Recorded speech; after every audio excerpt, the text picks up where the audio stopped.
Yo, welcome into CHGO White Sox pregame show presented by PointsBet. Use promo code CHGO when you sign up to get 2 risk-free bets up to $2,000. Welcome into a remote version of the CHGO White Sox pregame show, again presented by PointsBet. I'm Sean Anderson, the host of the CHGO White Sox podcast. Follow me on Twitter at Sean_W_Anderson. And alongside me, as always, my good friends, Vinnie Duber and Herb Lawrence. You got Vinnie Duber on the right side in the white. Follow him on Twitter at Vinnie Duber. He's a CHGO White Sox beat writer. And the man in the black is Herb Lawrence. Always. Hello. You already said Johnny hello. Johnny Cash over there. You can follow him on Twitter at EctorWall23. Johnny Cash must have had some Twitter profile. I ordered a Johnny Cash shirt today online. I'm pretty happy about it. Very nice. Is it black? No. Oh. What, purple? No, it's like, I think it's like gray with blue on it. Well, I'm sure you'll see it in a few weeks. I'll rep it on the show. Not to worry. Get this too. Was walking through Logan Square the other day, and you pass by one of those. Ever see those little little take a book deals? Yeah. They're like a glass case on a pole kind of thing. I always peek in those. I never see anything that really catches my eye.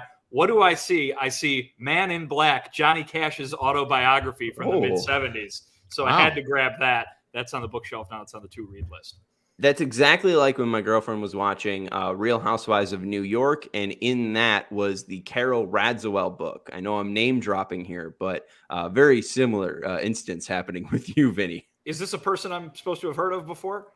No. Okay. I don't think Carol's mom knows who she is. That person I've never heard of before. Probably not.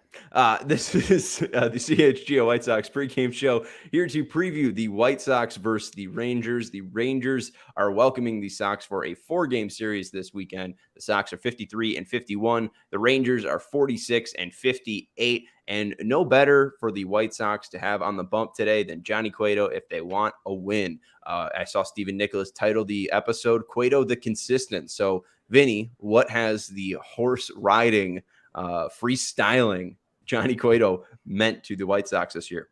Quite fittingly, Johnny Cueto's been a horse for the White Sox this year. I mean, hey, the guy every time out is like an automatic 6 innings. He'll give up some runs every once in a while, but never really has it been too many that the offense can't overcome it. And often they have not. That has been kind of the story of the Chicago White Sox this year. But listen, the offense is in a little bit of a good place after the last couple days against the Royals. And hey, all together finally, right, with Luis Robert back in the lineup today. First time all year that they've really have everybody together. So I think the offense is going to be the focus for that very reason, but also because you kind of know what you're going to get from Johnny Cueto, right? Like you don't have to worry if you're a White Sox fan about what Johnny Cueto is going to give you because he has been so consistent, and it allows you to put your focus on the offense and what could be an interesting night just because everybody is in that lineup for the first time in a very long time. Yeah, and I agree. Like, it feels really good to have Cueto on the bump, and I was one of the people that said if you have to rely on Johnny Cueto, who was a minor league signing at the beginning of the year, you're in trouble. I was really wrong there because Johnny Cueto has come and solidified that rotation, probably the second best starter the White Sox have had, right behind Dylan Cease. Not right behind him, but behind Dylan Cease. So I've been very shocked that he's kept on this consistency. The peripherals don't look awesome, the FIP and all that stuff, but sometimes it's just a guy knows how to pitch. Just like you say a person is just lucky when they just hit a bunch of balls like Tim is BABIPing the ball to death. Maybe Johnny Cueto just understands how to pitch, and sometimes, gets hit hard, but it's few and far between. He'll give up those solo shots, but he knows how to pitch. He knows how to keep the offenses down for and letting his team get a chance to win the game. And in his 14 games that he's pitched in, he's only gone over 3 walks, I think, twice. So just consistent there. He knows how to pitch. He knows how to keep himself out of trouble. And Vinny mentioned the big part there is all 6 guys are back. They're 25-11 since 2020 with Grandal, Abreu, Moncada. Now I got to remember them all. Anderson, Robert, and Eloy all in the lineup. And we can look at the lineup just right now, Steve. And I know it's a little bit early, but here's the huge thing. Yasmani Grandal's batting 8th. So I don't know if it's an embarrassment of riches the way that Yasmani's been batting, but Still, what lineup have we seen this year that is this powerful before? I mean, you're talking about any in the major leagues. I mean, we've seen the Yankees do a lineup that is this strong. The Angels lineup early in the season, I was like, man, that's really tough first 6. But yeah, Yasmani deserves. Padres come to mind, Herb. Oh, I mean, yeah, we haven't played them, but yes, when we go there, I'm like, I'm gonna be crying. But that lineup right there, Yasmani deserves the bat 8th, if not 9th, because Harrison has hit better than him. So it's really great to see the core 6 back together. And then you put in Andrew Vaughn in there. Like, it's embarrassment of riches if these guys play like they should. And we got August Abreu. We've seen what the top of the order with Aloy and Andrew Vaughn and Tim Anderson have done in the series we just had versus the Royals. I think that'll continue down there in Texas. Holy smokes, it's the starting lineup, isn't it? I think, back, I don't even know if somebody was hurt at the time when they traded for A.J. Pollock back late in spring training. But A.J. Pollock, it was supposed to be the right fielder every day. It's funny, been looking at some comments, the last few days in the wake of the trade deadline. And what did Rick Hahn say before the trade deadline, right? That the opportunities to make some offensive additions were perhaps second base and right field. Certainly Josh Harrison's played second base most of the year. But the guy that he got to be the right fielder in the offseason, or in spring training rather, hasn't really played much right field in A.J. Pollock. All of a sudden, everybody's healthy. Finally, the guy he got to play right field can go play right field. Maybe we can finally judge his move to bolster right field and see if it actually works now that, here we are in August, now that they finally are able to play their starting right fielder in right field. But that's the thing that jumps out to me is about that lineup is it's the lineup that we were expecting the White Sox to field when we first launched this thing back in March. Yeah, absolutely. And you look back at the games that Cueto has started, most of them have just been, if you give them enough run support, you're able to win the game. You're 7-7 in games that Cueto has started in. And there really hasn't been too many blowout games. And really the only one you look back at and be like, maybe they couldn't have won that game was the one where they lost to Texas 8-6, but that was in the game that Michael Kopech ended up stepping out in the first inning after that whole knee issue that he ran into. But yeah, let's look at the lineup, Steven. I'll go through it. Leading off for your White Sox is going to be Tim Anderson at shortstop, batting second, Luis Robert at designated hitter, batting third, Eloy Jimenez in left field, batting fourth, Jose Abreu at first base, batting fifth, Andrew Vaughn in right field, batting sixth, Yohan Moncada at third base, batting seventh, A.J. Pollock in center field, batting eighth, Yasmani Grandal at catcher, and batting ninth, Josh Harrison at second base. Vinny, you mentioned, judging Rick Hahn's move for a right fielder. He's playing center field today. Why don't we talk a little bit about Luis Robert and what he's going to be up to this series? We see him DHing tonight, but what can we expect for him the rest of the series? Yeah, he's supposed to play center field tomorrow. He's supposed to have the day off on Saturday, and he's supposed to be back in center field on Sunday. So they're going to get right away they're going to see if they're going to figure out if Luis Robert is able to play center field. I think obviously they know that, or they wouldn't have activated him off the injured list. But we're going to see if there are, what's going on with him not being in a major league game in center field for a while now. But listen, it's nothing but a good thing. I think I said on the show yesterday when asked about Aloy, Tony La Russa said, he's a difference maker. And while we like to believe in everybody that, that everybody can help us win at the same time, when you have Aloy in there, it's a much different looking lineup. And he kind of reiterated saying, and the same thing about Luis Robert. So you've seen the difference that Aloy has made since he's been back here, specifically since the All-Star break. Everybody knows from when he came back from injury last year, Luis Robert can do the same thing. He put on an MVP-like performance in the last couple of months of the 2021 season. Now he's back from an extended layoff for the last 2 months of the 2022 season. Let's see if he can repeat what he did last year. And I'm thinking Luis Robert, last time we really saw him play a lot was up there in Minnesota, where he hit that rocket grand slam for the White Sox. And I've been thinking about this the whole time he's been out. It's like they've been saying nothing's really wrong with his hitting. I mean, he's got the blurred vision and he's got the lightheadedness, but they were saying it was more in the field, stuff he couldn't see, if you're that far away from the ball. So I'm not too worried about him tonight doing the designated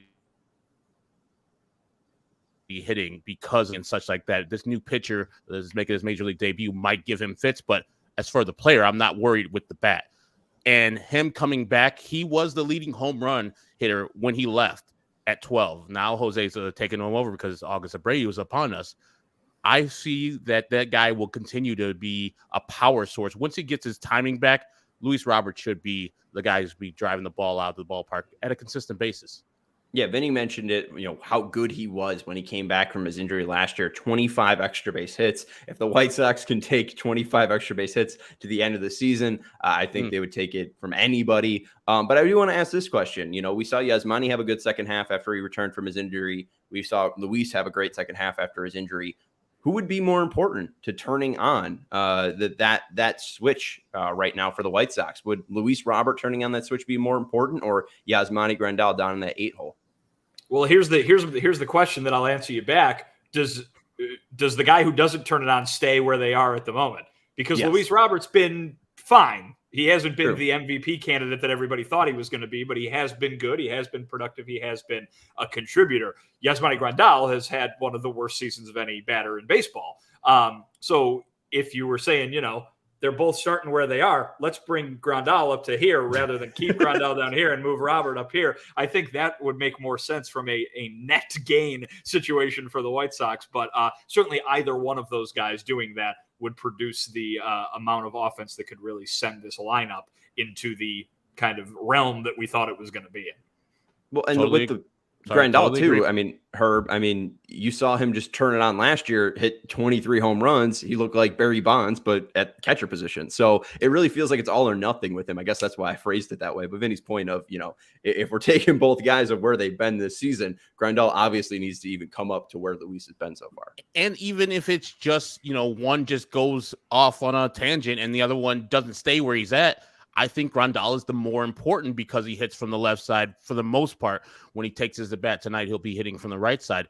But I think that he's more important because that position, that catcher position, is so vital to the White Sox. I know Sebi's been hitting a little bit, but no power. Same thing with the Yasmani Grandal. Grandal brings that 23 home run. I know we won't hit it all in this next 2 months, but if he brings that bat back, oh my God, they can carry a team for a while because we know Luis is going to be in center field for the most part. When the White Sox play games, Grandal will be here and there. He'll be designated hitting sometimes, first base sometimes, but for the most part, catching. If he gets on fire, this White Sox team goes too. Absolutely. And again, he hasn't been going just yet. We see that he's late on fastballs. We thought that he found it down in AAA, when he was having his rehab assignment, and it just hasn't come up to the major league level yet. And with Robert too, he had one rehab game in Charlotte on, I think it was the Friday of last week. He ended up going 1 for 4 in that game. So we'll see what ends up happening with these two players. Let's look at the what's up? And Sean, I'll just say about that, Rick Hahn made mention that of that rehab assignment that Luis had, and that it was one game and that it was interrupted by a bit of a cold. It's something that is going to probably show over the first few games here. So Luis Robert coming back, maybe don't expect him to, be Luis Robert all of a sudden, because these are rehab games in a way for him because he didn't get them during that rehab assignment. That being said, we all know what Luis Robert is capable of, and maybe don't be surprised in the opposite direction too if he does something that makes you go wow, because he has a habit of doing that also.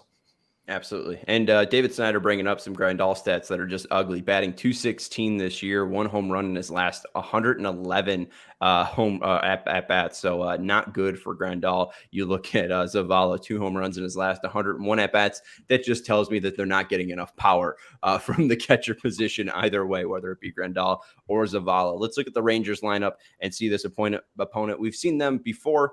They came to the G-rate back in June. Leading off for them, their new addition, Marcus Semien, playing second base. Batting second, their new addition, Corey Seager, playing shortstop. Batting third, Jonah Heim at catcher. Batting fourth, Nathaniel Lowe at first base. Batting fifth, Adolis Garcia, playing right field. Batting sixth, Leotis Taveras, playing center field. Batting seventh, Ezekiel Duran, playing third base. Batting eighth, Elier Hernandez at designated hitter. And batting ninth, making his major league debut, same with the Rangers pitcher as well, Bubba Thompson, out in left field. Herb, I'm going to go to you because I saw that you were promoting Lockdown Rangers here. What did you figure out from the opponents? Did you learn anything about Bubba Thompson making his major league debut, or any of the starting 8 along with him?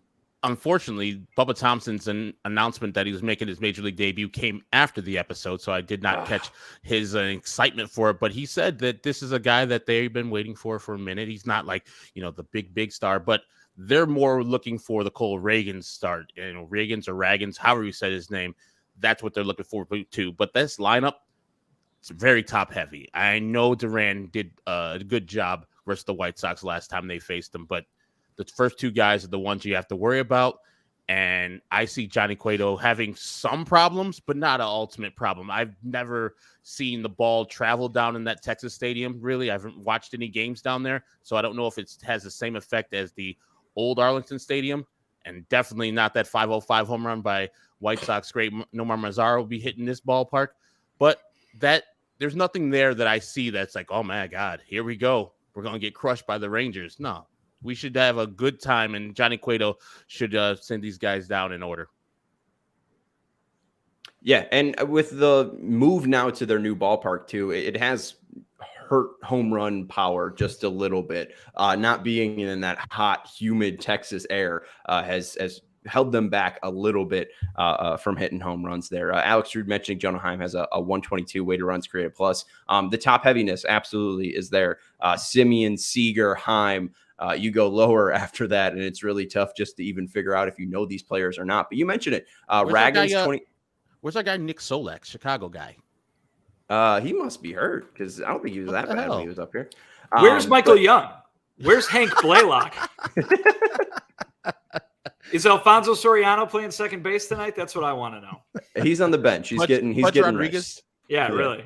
Yeah, Kenny Rogers on the mound here. They just activated him, so he's going to take 2 days off before he actually plays. Who are any of these guys? Seriously. I mean, I've heard of those first two, obviously, but come on. The Rangers, man. The Rangers, they're just terrible. They don't, I mean, look, come on. They go out and spend all this money on Simeon and Seager, and this is the rest of the lineup? Now watch. They'll go score 6 runs tonight off Johnny Cueto. Of course, still. I've heard about at least Garcia. He was pretty good his rookie year. He got a cannon of an arm, but yeah, that's nothing that you're like, this team is going to be mashing the ball all over the park.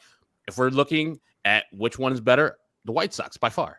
Nathaniel Lowe. I feel like I heard about him when you're studying the American Revolution or something like that. Yes, I loved his indie album as well. But yeah, I mean, these guys have struggled. I mean, they're not a great team. It's why they're well below 500. That's why the White Sox, have still been able to middle, even though it's been frustrating to fans, even though this is their first time being 2 games over 500. The White Sox have built this up. They've built up the window. This is still year 1 of the window for the Rangers, and they're still not there yet. This is part of the window for the Rangers, really. I think so. If you're spending this much money, it better be. Stop it. I mean, they did that for what? Gray. They did that for the 2 guys, Seager and Simeon. I don't see them stopping spending money and putting players in positions where rookies and young players can't fill them out. This team, I think, will be eventually decent. I don't know if they're ever going to pass up the Astros because that's a machine down there, but I have faith in the big, tall, 6'10" right-hander who's the now GM, Chris Young.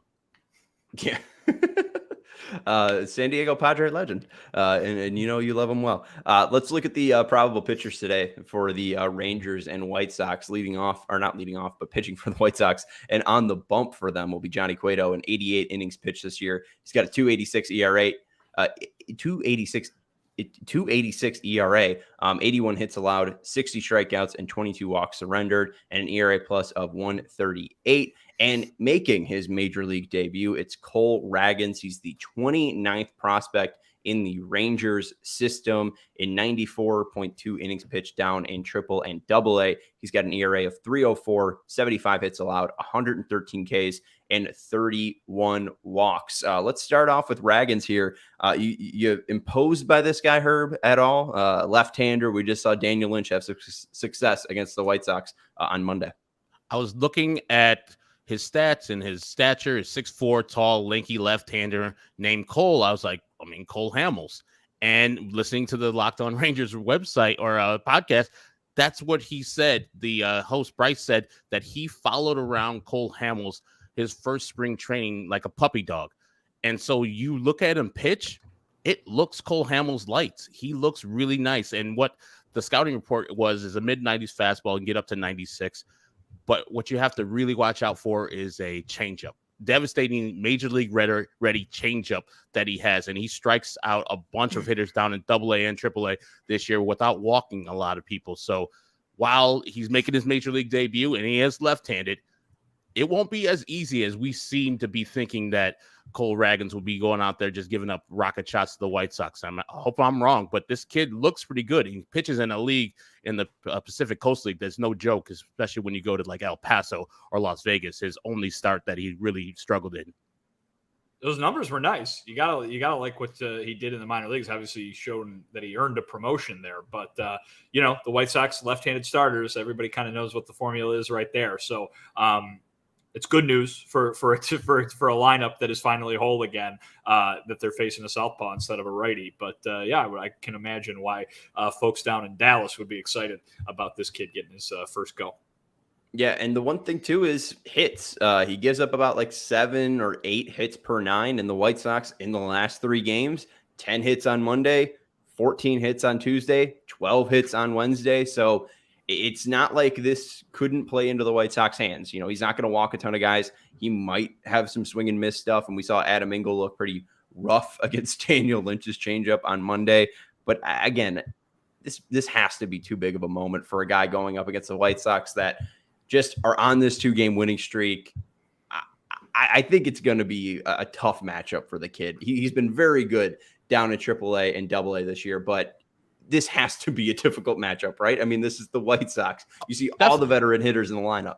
And if he wasn't going against the White Sox, I'll be rooting for this kid because after the 2017 season minor leagues, he had Tommy John surgery. So he missed the whole 2018 season. Then in 2019, he has another Tommy John surgery. So it knocks it off for the 2019 season. And of course, 2020 is the pandemic season, no minor league season. He's out for 3 straight baseball seasons. Starts pitching again last year for AA, and then this year he started again at AA and earned himself a promotion to Round Rock at AAA. Has 8 starts. I root for the kid except for today, because that story of him persevering through a couple of setbacks is kind of like Jake Berger. You want the kid to persevere and make it through, because he was a first-round pick for these Rangers out of high school. So get roughed up today, kid, and then have a great career. Yeah, and I see Alex mentioning Sox are 10-11 versus right-handed pitching this year, but also they left-handed pitching. But they also have the 3rd highest weighted runs created plus, Vinny. So what do you think goes into that record versus left-handed pitching? Is it just been the pitching hasn't been that consistent, the offense hasn't been that consistent? I mean, what makes up those 21 games right there? Yes, to answer your question. Right? I mean, that's the thing is no, so the numbers are good. And I think if you look at, what is it? Both against both lefties and righties, the batting average is fine. The White Sox are not having problems getting hits. But there's plenty of games probably where they faced a left-handed pitcher and they had a bunch of hits and they didn't score any runs, because that's been the MO this year, are kind of what's been bothering them. So you look at a team that hasn't had much power, a team that has struggled with runners in scoring position, and it adds up to the record that they have. Now, the record that they have is as good as it's been since the early days of the season, 2 games over 500. It's on the White Sox now to make this not the same trend, you know what I mean, where it was just this forever. They got to keep going up. So it's on them now to do that. They have an opportunity to do it, as we've been talking about for 2 weeks now, against a team that they should beat, in the Texas Rangers. And again, it doesn't mean they're going to go 4-0 this weekend, but boy, they could use to go 4-0 this weekend. But yeah, it comes down to the last 2 days. You're allowed to get excited because what they showed was good, and it's things that we've been waiting to see from them for a long time. But like Lance Lynn said after the game, all right, it needs to be consistent. It needs to start doing it on a regular basis. And that's when that swagger that Rick Hahn said was missing is going to come back for the White Sox, if they can start playing like the White Sox play. I think we've been talking all year about chicken or egg, and I think that, Rick kind of echoed the fan base when he made those comments saying, oh, man, why don't they look like they used to, kind of thing.